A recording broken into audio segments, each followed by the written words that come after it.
Hey, I'm Ronnie Schaefer. I'm the owner of RS Drums. We do repairs, restorations, and custom drums.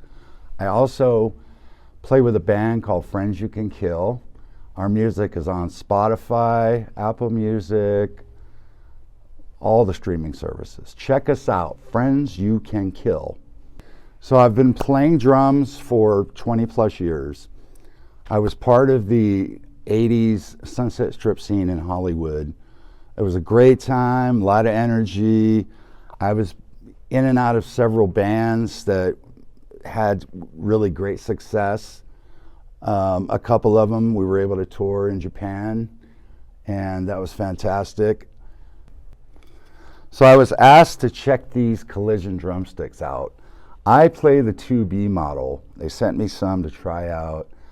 Absolutely love them. The durability, the balance, the quality of the wood, everything. I gave them a really good test drive, and these are awesome sticks.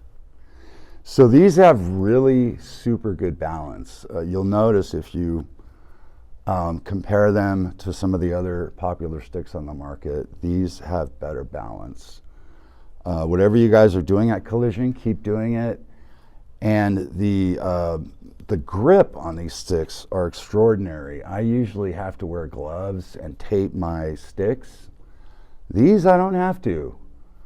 I've been waiting for sticks like this for a long time. So I'm about to play the song Speed from my band, Friends You Can Kill.